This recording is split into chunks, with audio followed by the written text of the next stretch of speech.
அனைவருக்கும் வணக்கம். Welcome to Dharma academy. இன்னைக்கு நாம் இந்த வீடியோவில் பார்க்க போகிறது பொது தமிழ் மாதிரி தேர்வு 31. இதுக்கு முன்னாடி நம்ம அப்லோட் பண்ண தேர்வுகளை இன்னும் நீங்கள் பார்க்கலன்னா நம்ம சேனலோட பிளேலிஸ்ட்டில் போய் செக் பண்ணி பாருங்கள், ஓகேவா? இந்த வீடியோவில் நம்ம 50 வினாக்கள் பார்க்க போகிறோம். என்னோட சேர்ந்து நீங்களும் இந்த டெஸ்ட்டை அட்டன் பண்ணுங்கள். வீடியோவோட லாஸ்ட்டில் எத்தனை வினாக்களுக்கு உங்களால் சரியாக பதில் சொல்ல முடிஞ்சுது அப்படிங்கிறத எல்லாருமே கமெண்ட்டில் பதிவு பண்ணுங்கள். வீடியோ பிடிச்சிருந்தா ஒரு லைக்கை பண்ணிவிடுங்க. இதுபோல் அடுத்தடுத்த வீடியோக்கு நாங்கள் பதிவு பண்ணணும் அப்படின்னு நினச்சிங்கன்னா நம்ம சேனலை சப்ஸ்கிரைப் பண்ணி சப்போர்ட் பண்ணுங்கள். வாங்க வீடியோக்குள்ளே போகலாம். முதல் வினா, சேர்த்து எழுதுக. ஓடை கூட்டல் ஆட. சேர்த்து எழுதுக. ஓடை கூட்டல் ஆட. ஆன்சர் ஓடையாட. இரண்டாவது வினா, சேர்த்து எழுதுக. வாசல் கூட்டல் அலங்காரம். வாசல் கூட்டல் அலங்காரம். ஆன்சர் வாசல் அலங்காரம். மூன்றாவது வினா, ஈதல் என்பதன் எதிர்ச்சொல் என்ன? ஈதல் என்பதன் எதிர்ச்சொல். ஆன்சர் ஏற்றல். அடுத்த வினா, எதிர்ச்சொல் நீக்குதல் என்பதன் எதிர்ச்சொல். நீக்குதல் என்பதன் எதிர்ச்சொல். ஆன்சர் சேர்த்தல். அடுத்த வினா, பொருந்தா சொல்லை கண்டறிக. பொருந்தா சொல்லை கண்டறிக.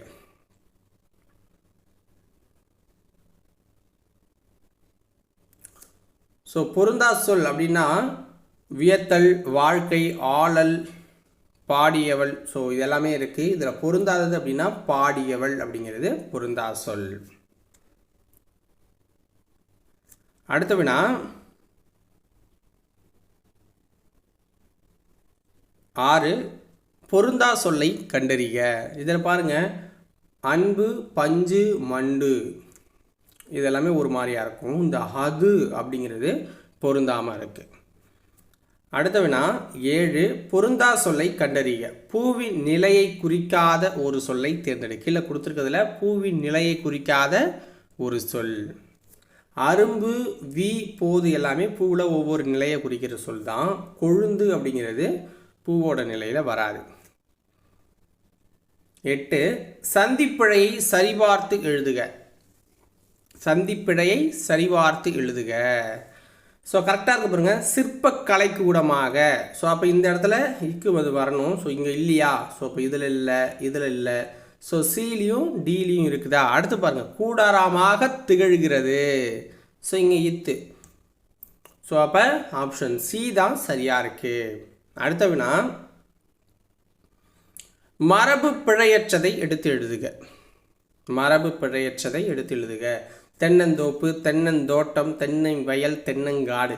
ஸோ தோட்டம் அப்படின்னா குறுகிய கால மகசூல் கொடுக்கறது. தென்னந்தோப்பு, தோப்பு அப்படின்னா அதிக மகசூல் கொடுக்கறது. அப்போ தென்னந்தோப்பு தான் சரியானது. தென்னை வயல், தென்னங்காடு அப்படின்லாம் எதுவும் கிடையாது. பனங்காடு. வலுவற்ற தொடர் எது? வலுவற்ற தொடர் அப்படின்னா நேற்று வருவான் அப்படிங்கிறதும் தப்பு தான். நேற்று வருகிறான் அப்படிங்கிறதும் தப்பு. நேற்று வா அப்படிங்கிறதும் தப்பு. நேற்று வந்தான் அப்படிங்கிறது சரியான வலுவற்ற தொடர். 11 ஆங்கில சொல்லுக்கு நேரான தமிழ் சொல். எஸ்கவேஷன் அப்படின்னா அகழாய்வு. எபிகிராஃபி கல்வெட்டியல். ஹீரோஸ்டோன் நடுகள். இன்ஸ்கிரிப்ஷன் பொறிப்பு. ஆப்ஷன் ஏ சரியானது. 12 ஆங்கில சொல்லுக்கு நேரான தமிழ் சொல் அறிக. லிட்ரஸி அப்படின்னா கல்வி அறிவு அப்படிங்கிறாங்க. லிட்ரஸி ரேட் அப்படின்னு சொல்லுவாங்க. ஸோ அப்போ இதுதான் சரியான தமிழ் சொல்லாக இருக்குது, ஓகேங்களா? ஸோ கைடன்ஸ் அப்படின்னா வழிகாட்டுறது. சைல்டு லேபர் அப்படின்னா குழந்தை தொழிலாளர் வரும். டிசிப்ளின்னா ஒழுங்கு அப்படி வந்துடும், ஓகேங்களா?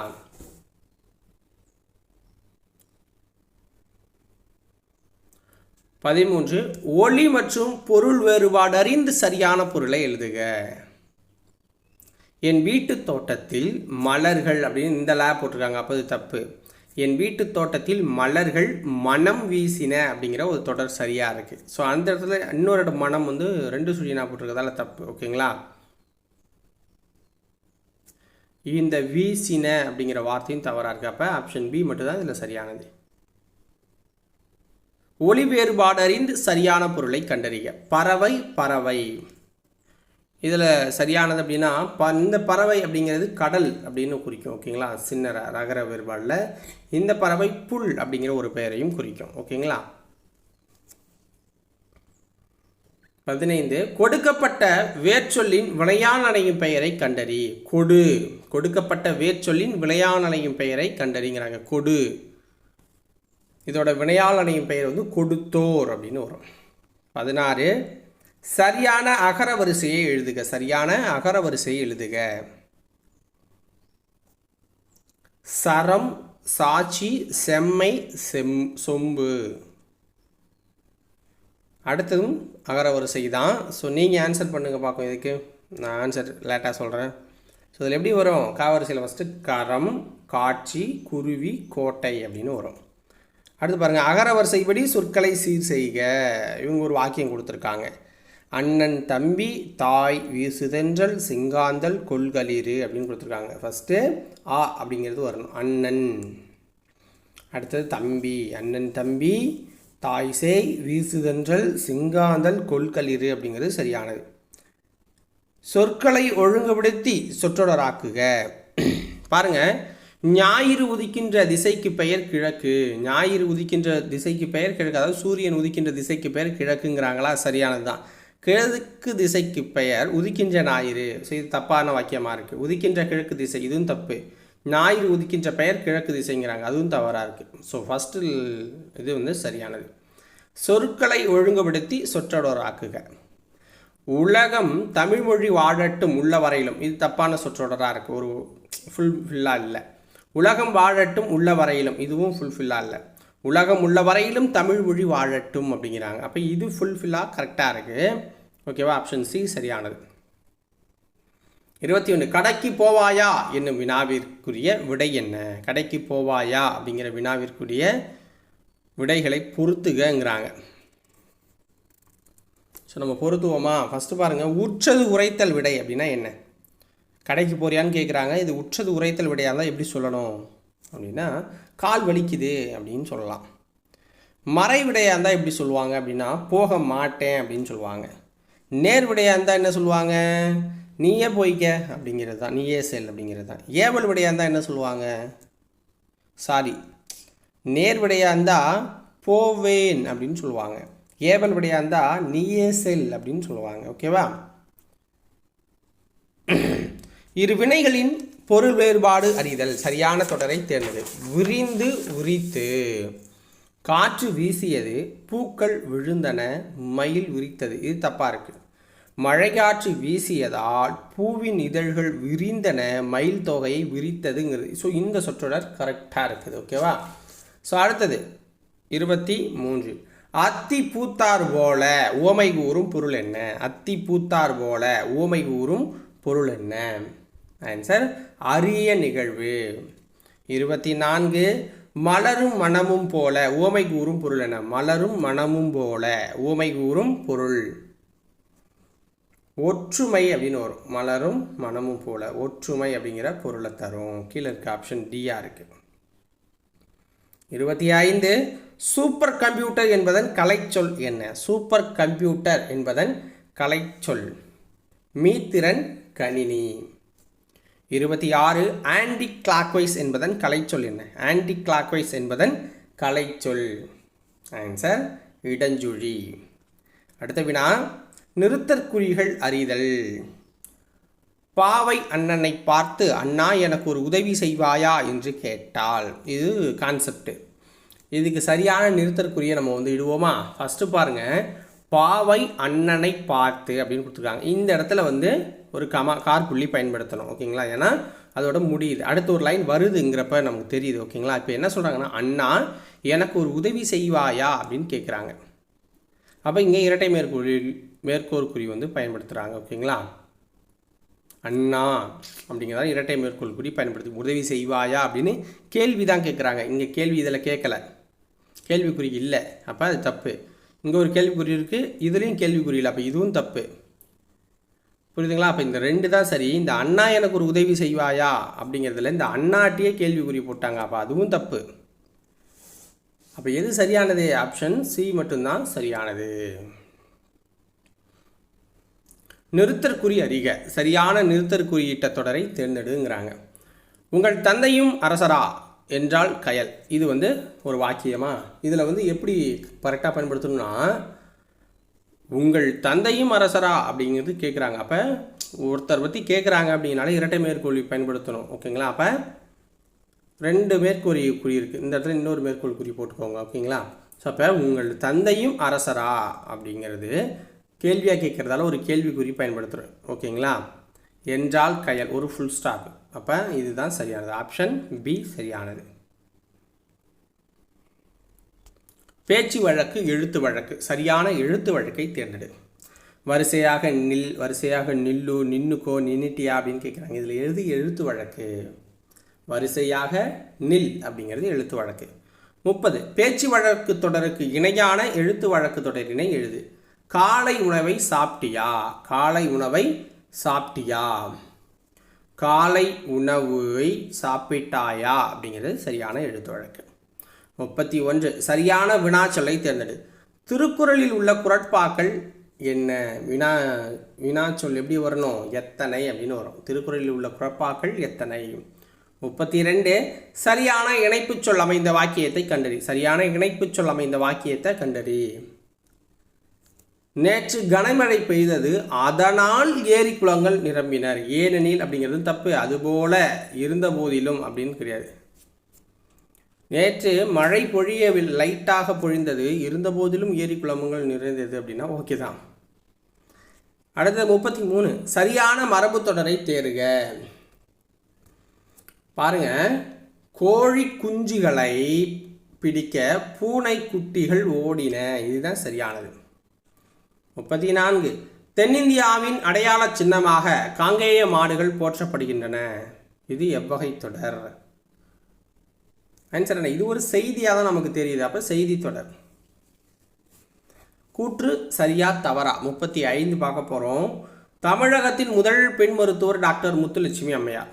1952 அடையார் புற்றுநோய் மருத்துவமனையை நிறுவினார். சென்னை மாநகராட்சியின் மேயராக இருந்தார் அப்படிங்கிறாங்க. இதில் எது சரி எது தவறு அப்படின்னு பார்த்தீங்கன்னா, முதல் 2 கூற்றும் சரிதான், 3வது கூற்று மட்டும் தவறாக இருக்குது. அடுத்த வினா, சரியான கலை சொல்லை தெரிவு செய்ய. நேனோ டெக்னாலஜி அப்படின்னா இதில் என்ன வரும்? மீனுன் தொழில்நுட்பம், மீதுன் தொழில்நுட்பம் அப்படின்னு வரும். ஓகேங்களா? நேனோ டெக்னாலஜின்னா. சரியான கலை சொல்லை தெரிவு செய்ய. இன்டலெக்சுவல்னா என்னென்னா அறிவாளர். 38. பொருத்தமான பொருளை தெரிவு செய்ய. சிறுபஞ்ச மூலம் அப்படிங்கிறது நமக்கு அரை இலக்கியமாக தெரியும். குடும்ப விளக்கு அப்படிங்கிறது உங்களுக்கு தற்கால இலக்கியம். சீவக சிந்தாமணி காப்பிய இலக்கியம். குறுந்தொகை சங்க இலக்கியம். அடுத்த வினா, பொருத்தமான பொருளை தெரிவு செய்ய. மேதி என்ற சொல்லின் பொருள் என்ன அப்படின்னு பார்த்தீங்கன்னா எருமை. தரளம் என்ற சொல்லின் பொருள் முத்து. பகடு என்ற சொல்லின் பொருள் எருமைக்கடா. கோடு என்ற சொல்லின் பொருள் குளக்கரையை குறிக்குது.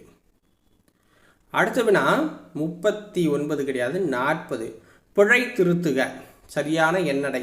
ஒன்று கூட்டல் உலகம் அப்படின்னா ஓர் உலகம். ஏன்னா உயிரெழுத்து வர்றதால ஓர் அப்படின்னு தான் வரணும் முன்னாடி. ஓகேங்களா?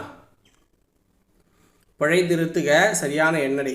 ஒன்று மரம் அப்படிங்கிறாங்க. இந்த இடத்துல உயிர்மை இருக்கிறதால ஒரு அப்படிங்கிறத பயன்படுத்துகிறோம். ஒரு மரம். அடுத்தது 42. சொல்பொருள் பொருத்துக. கொண்டல் அப்படின்னா எந்த பக்கத்துலேருந்து வீசுகிற காற்று அப்படி அழைக்கப்படுது அப்படின்னு பார்த்தீங்கன்னா உங்களுக்கு கிழக்கு பக்கத்துலேருந்து வர்றது. கோடை இது எந்த பக்கம்? மேற்கு பக்கத்துலேருந்து வர்றது.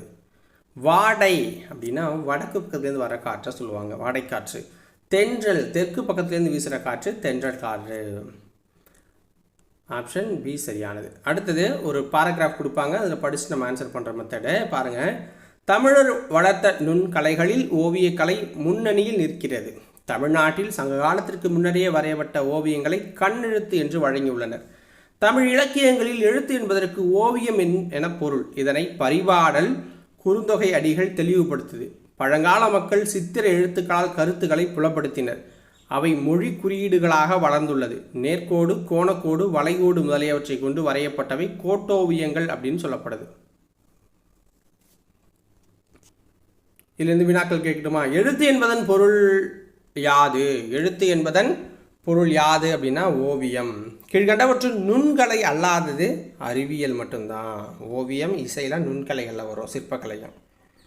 45 மொழி குறியீடுகள் எதிலிருந்து தோன்றின? ஓவியத்திலிருந்து தோன்றுச்சு. கோட்டோவியங்கள் இவற்றுள் எதை கொண்டு வரையப்பட்டன அப்படின்னா நேர்கோடு, கோணக்கோடு, வளைகோடு. அப்போ அனைத்தையும் கொண்டு வரையப்பட்டது. சங்க காலத்தில் ஓவியத்தை எவ்வாறு அழைத்தனர்? சங்க காலத்தில் ஓவியத்தை கண்ணெழுத்து என அழைச்சாங்க. 48 இன்மொழி பிரித்தெழுதுக. இன்மொழி என்பதனை பிரித்து எழுதணும் அப்படின்னா இனிமை கூட்டல் மொழி அப்படின்னு வரும். 49 பிரித்து எழுதுக. அன்மொழி தொகை. அன்மொழி தொகையை பிரித்தோன்னா அல் கூட்டல் மொழி கூட்டல் தொகை அப்படின்னு பிரியும். 50 நன்சை பிரித்து எழுதுக. நன்சை அப்படிங்கிறத பிரித்து எழுதணும் அப்படின்னா நன்மை கூட்டல் செய் அப்படின்னு வரும். இதோட 31க்கு உண்டான டெஸ்ட்டுக்கு உண்டான 50 வினாக்கள் முடியுது. எத்தனை வினாக்களுக்கு நீங்கள் சரியாக பதில் சொன்னீங்க அப்படிங்கிறத கமெண்ட்ஸில் சொல்லுங்கள். நாளைக்கு வேறொரு வீடியோ பதிவில் உங்களை சந்திக்கிறேன். நன்றி, வணக்கம்.